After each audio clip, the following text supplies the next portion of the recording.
it's Elizabeth here. So I just wanted to do this quick video in regards to marketing being the modern Pied Piper of today.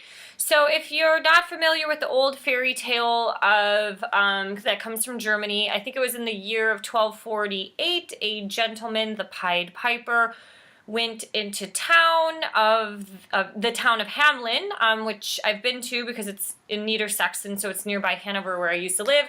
But he went into the town of Hamelin and was a very charismatic individual and lured a bunch of children up into the mountain to never be seen again. And he was playing his little pipe while the children were in a trance, kind of walking and following him. So I want to share this because I think marketing and consumerism is at its ultimate peak.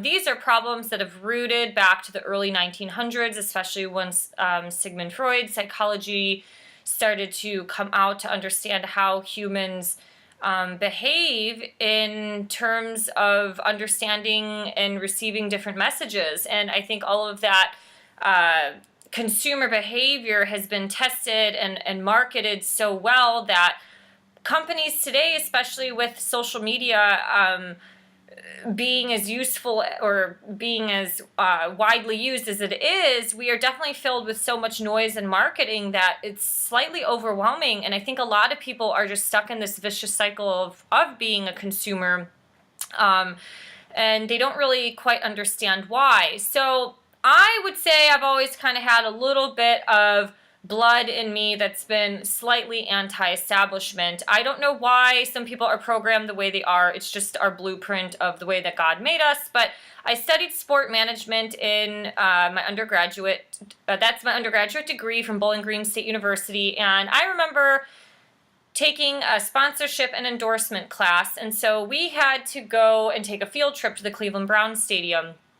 And we went to the suites where, season ticket holders have their suite seats for them to be able to sit outside, but also consume a bunch of food and alcohol indoors. And I remember just to have Office Max have the logo on the doors of the suites. Now, this was back in like 2004. It was about $250,000 just for the logo on that door. That did not include the amount of money that they had to put in for a billboard that was on the stadium, kind of on the sidelines and stuff like that. And I remember like a little red flag alarm went off in my brain. I have an intuition that's more of like if you're looking at a field of like gazelle or antelope in the African safari, and one has an instinct and kind of lifts its head and looks upward. It's like, what's going on? Because they can sense that something like a lion or some danger is on the horizon. That's the type of instinct that I have. It definitely kicks on in moments of like red flag situations and or times of just being deceived. Let's put it that way. So in another part of that class with marketing and sponsorship, it basically, we were looking at product placement and looking at what athletes go on certain types of products like like Sprite, Nike, Wheaties. And basically the moral of the story of what we were taught as sport management students was try to see who's the hottest athlete of that time, and then you put them on a box of Wheaties and a box or on a bottle of Sprite. And like there was a little bit of a moral conflict that just went off inside of me because I was raised better than that. My parents gardened, but also we were like kind of organic freaks. Once I got a little bit older, my father switched us from like regular food to organic food.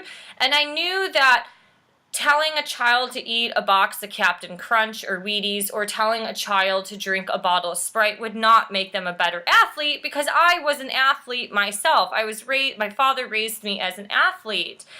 And so through that education, that experience, and that higher awareness, and then going and studying yoga in India, I really detached from consumerism, and it's allowed me to have a greater perspective on not to get sucked in to different marketing tactics and campaigns. And so if you don't understand marketing, you should Google like the 7 deadly sins of marketing. There are so many different things. Some of them are definitely words. Some people have perspective on the 7 deadly sins are words that come directly kind of from a biblical standpoint, like the wrath and things like that. But there are other people who have other perceptions of what their 7 deadly sins of marketing is. And so one way that marketing, modern marketing today is like the Pied Piper, is that in one form of the 7 deadly sins of marketing, which I'm going to probably do a separate video on that, deception is the 5th of the 7 deadly sins. And so deception is via association. And so this is using sports figures, cartoon characters, celebrities of all types, that are routinely used by marketers to influence the public to believe their products are used and endorsed or have something to do with these personalities. So Facebook adverts are doing the same thing, although on a rather more personal level. Deception via association is harmful because it can lead us to things about a product or a company that are simply not true. Technically, it is not lying because as deceptive marketers will be quick to remind you because the association is referred rather than stated explicitly. So although it's harmful, there's no denying that deception via association works, at least in the short term. And because it seems to work, marketers, unless they have a conscience about this, they don't. Trust me, I've been in all of this shit before. They don't. They have a reason to stop practicing it. And so, so the Facebook version of deception via association is even more attractive to marketers. Instead of hiring celebrities as a great expense to endorse your product, just let Facebook tell people that their friends like your page, and then you've got real instant people who are connections that are the endorsements, and they're doing it for free. So furthermore, it looks like they're endorsing a product or a post that may have nothing to do with actually liking their business. So another deadly sin of marketing is distraction. So you tend to use a lot of charisma in distraction. Let me see. So distraction is like the 4th deadly sin of marketing.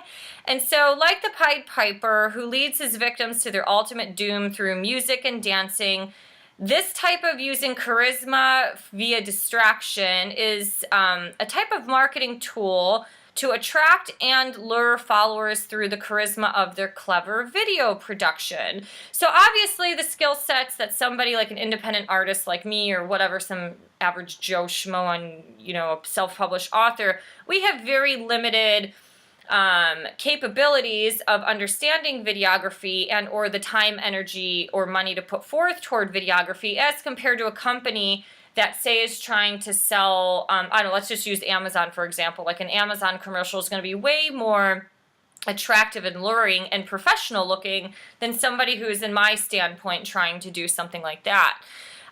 So basically, charisma of distraction, we tend to accept such kinds of adverts into our space because they make us feel good.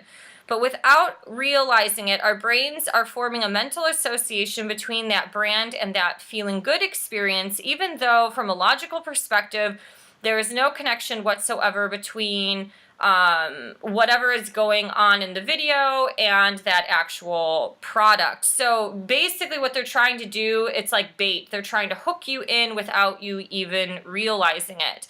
So just a couple kind of key points from a great blog that I read was that deception in marketing, like the Pied Piper, hooks us under false pretenses. Distraction in marketing, like the Pied Piper, hooks us with false promises. No matter how good they make us feel in the beginning, falsehood always collapses at some point, and even if they appear to succeed at first, sometimes there is definitely a breach of trust that happens, especially with things like loyal customers. So, when you are starting to look at things a little bit deeper in marketing, you have to really sit there and question yourself, what is the purpose of this product or service, and why do I need it, and how is it going to benefit me?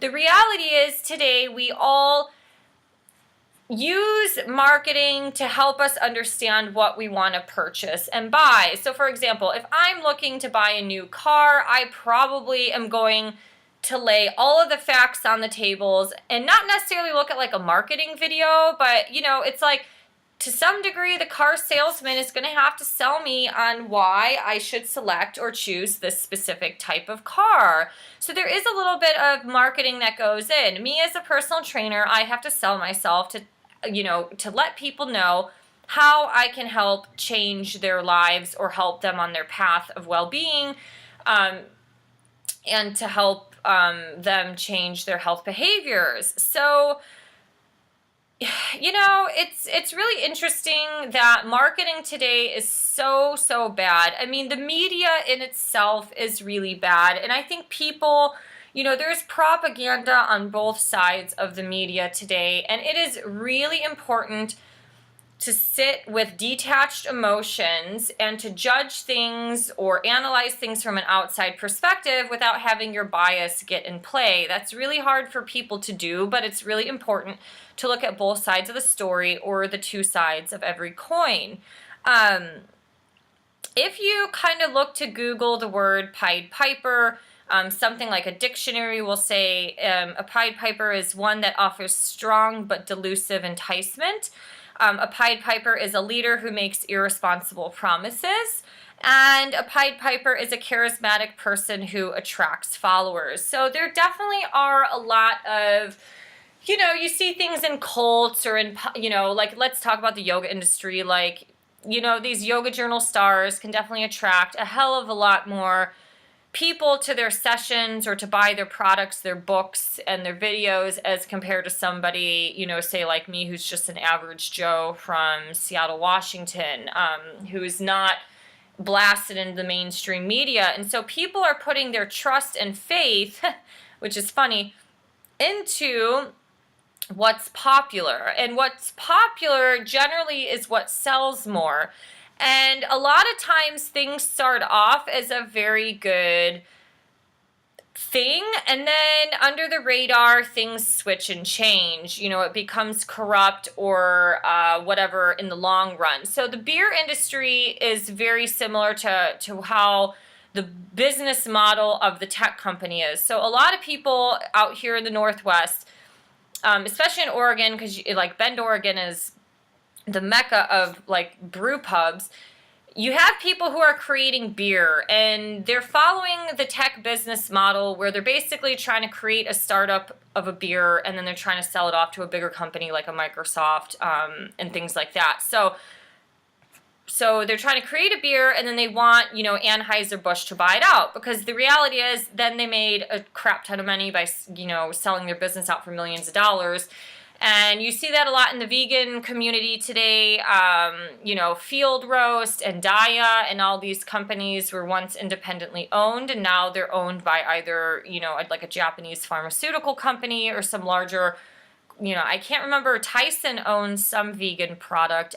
Maybe it's Morningstar. I can't remember. I'd have to look at this. But it's just really interesting that when these things happen, people still become a loyal customer and a following of their product because they love it so much. And so that's part of the deceptive plan, is that if some of these companies aren't rooted in their mission statement and in the betterment of humanity, and they're not going after just, you know, making $1 million, like, they can sell a great product to you and then not give a shit about your health and sell it off to some company that will end up eventually changing the ingredients anyways.